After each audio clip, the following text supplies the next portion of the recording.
चुनाव आयोग को वोट चोर कहना संविधान के खिलाफ है। वोट चोरी करना संविधान के मुताबिक है। खुलेआम आपने एसआईआर के जरिए घपला घोटाला किया, मरे हुए लोगों को जिंदा कर दिया, जिंदा लोगों को मार दिया। ऐसी ऐसी गड़बड़ियां सामने आ रही हैं। आपका बीएलओ खुद से फॉर्म साइन करके जमा कर रहा है, उसकी वीडियो सामने आई। क्या कार्रवाई की आपने? अमेरिका के राष्ट्रपति ट्रंप का वोट बिहार में बन गया।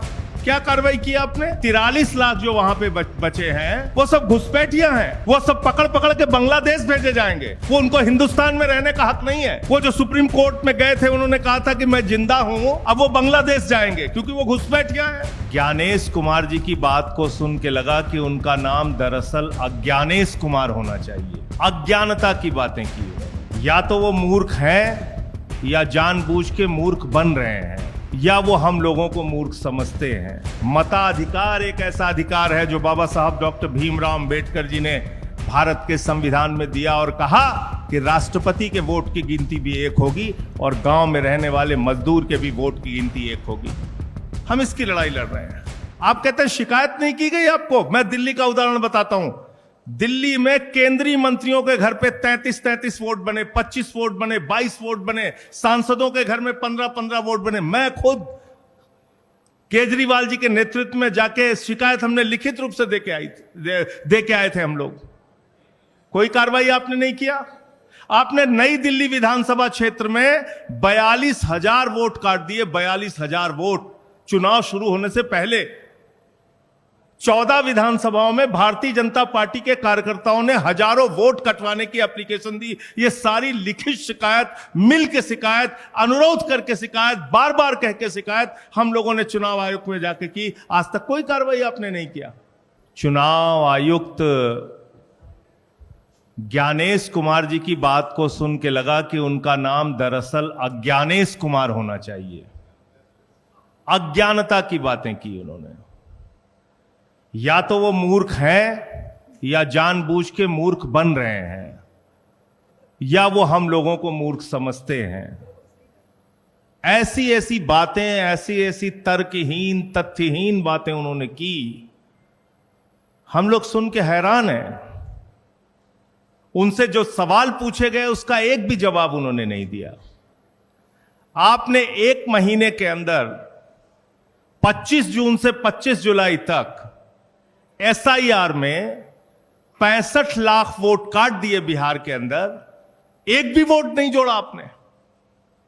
आपने 65 लाख वोट काट दिए।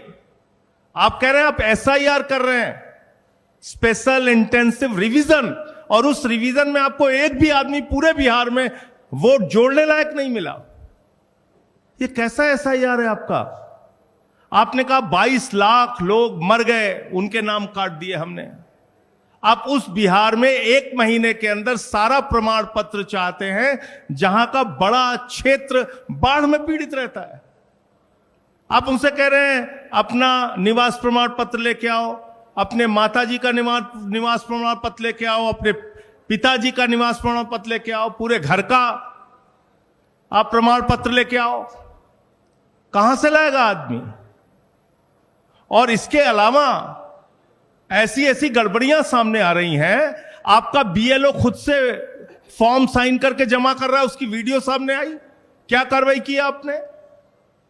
अमेरिका के राष्ट्रपति ट्रंप का वोट बिहार में बन गया। क्या कार्रवाई की आपने? कुत्ते का निवास प्रमाण पत्र बिहार में बन गया। क्या किया आपने? क्या किया आपने? आप बेवकूफ समझते हैं इस देश के लोगों को। खुलेआम आपने एसआईआर के जरिए घपला घोटाला किया, मरे हुए लोगों को जिंदा कर दिया, जिंदा लोगों को मार दिया। लेकिन मेरी चिंता इससे थोड़ा अलग है, और वो गंभीर चिंता है। भारतीय जनता पार्टी, नरेंद्र मोदी जी की पार्टी कहती है इस देश में उन्हीं लोगों के वोट कट रहे हैं जो घुसपैठियां हैं, जो बांग्लादेशी हैं। तो 22 लाख तो बिहार में कह रहे हैं मर गए इसलिए हमने काट दिए। अब 43 लाख जो वहां पे बचे हैं वो सब घुसपैठियां हैं। उनके लिए डिटेंशन सेंटर बनेगा। वो सब पकड़ पकड़ के बांग्लादेश भेजे जाएंगे। वो उनको हिंदुस्तान में रहने का हक नहीं है। वो जो सुप्रीम कोर्ट में गए थे, उन्होंने कहा था कि मैं जिंदा हूं, अब वो बांग्लादेश जाएंगे क्योंकि वो घुसपैठियां हैं। बीजेपी कह रही है वो घुसपैठियां हैं। एक आईएएस अधिकारी हैं व्यास साहब रिटायर्ड आईएएस अधिकारी हैं, पति पत्नी दोनों के नाम काट दिए गए। अब वो घुसपैठियां हैं, वो डिटेंशन सेंटर में रहेंगे, वो बांग्लादेश जाएंगे। आप देश को आपने तमाशा बना रखा है। आप कह रहे हैं चुनाव आयोग को वोट चोर कहना संविधान के खिलाफ है, वोट चोरी करना संविधान के मुताबिक है। वाह भैया, वोट चोर कहना संविधान के खिलाफ है, वोट चोरी करना संविधान के मुताबिक है, वोटर लिस्ट में भ्रष्टाचार करना संविधान के मुताबिक है। समाजवादी पार्टी के रामगोपाल जी ने बताया, उन्होंने एफिडेविट पर शिकायत किया। महाराष्ट्र के अरविंद सावंत भाई ने बताया और तमाम लोग, बंगाल में ममता जी ने बताया कि कैसे आपने फ्रॉड किया वहां पे। लेकिन आप कोई कार्रवाई नहीं करते। फिर कह रहे हैं कल की प्रेस कॉन्फ्रेंस से ज्यादा तो मुझे हंसी परसों का उनका चिट्ठी देख के आई। उनका जो लेटर आया सामने, उसका पॉइंट नंबर 7 में पढ़ रहा था। कहने लगे साहब गड़बड़ी हुई है, लेकिन राजनीतिक दलों ने हमें नहीं बताया कि गड़बड़ी हुई है। तो मैंने कहा ये तो वही किस्सा हो गया कि एक बदमाश थानेदार आया एक इलाके में, उस थानेदार ने अपने सिपाहियों के साथ मिलकर इलाके में डकैती डाल दी तो फिर वो थानेदार पकड़ा गया। थानेदार जब पकड़ा गया तो थानेदार ने कहा कि साहब इस इलाके के लोगों ने बताया ही नहीं कि डकैती डालना गलत बात है, चोरी करना गलत बात है। भैया एसआईआर आपने शुरू की, वोटर लिस्ट ठीक करना आपका काम है। 2018 का सुप्रीम कोर्ट का जजमेंट है, वोटर लिस्ट ठीक करना सिर्फ और सिर्फ चुनाव आयोग की जिम्मेदारी है। आप विपक्षी दलों को धमका रहे हैं, कह रहे हैं कि ये संविधान के खिलाफ बोल रहे हैं। हम लोग संविधान बचाने की लड़ाई लड़ रहे हैं। मताधिकार एक ऐसा अधिकार है जो बाबा साहब डॉक्टर भीमराव अंबेडकर जी ने भारत के संविधान में दिया और कहा कि राष्ट्रपति के वोट की गिनती भी एक होगी और गांव में रहने वाले मजदूर के भी वोट की गिनती एक होगी। हम इसकी लड़ाई लड़ रहे हैं, हम इसके लिए काम कर रहे हैं। और ये वोटर लिस्ट की गड़बड़ी जानबूझ के आप कर रहे हैं। इसमें आपने कल अपने आप को एक्सपोज किया पूरे देश के सामने। आप कह रहे हैं महिलाओं की प्राइवेसी भंग हो जाती है।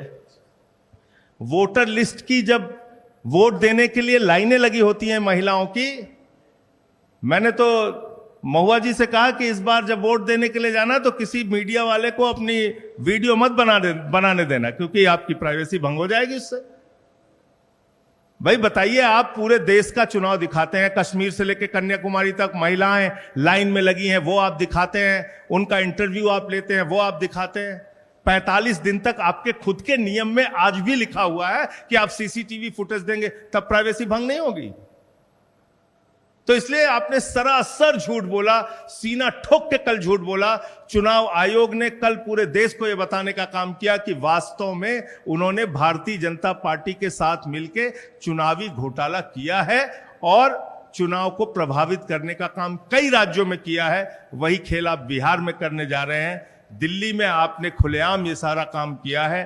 तो मैं सिर्फ इतना कहना चाहता हूं कि आप जांच से बचिए मत, जांच कराइए। जो तथ्य आपके सामने लाए गए हैं अब तक, जिन राज्यों के अलग अलग राज्यों के तथ्य आपके सामने लाए गए हैं, जब तक आप इन सब की जांच नहीं कराते, आपकी निष्पक्षता पे आप कह रहे हैं ना हम समकक्ष हैं, न पक्ष न विपक्ष न समकक्ष।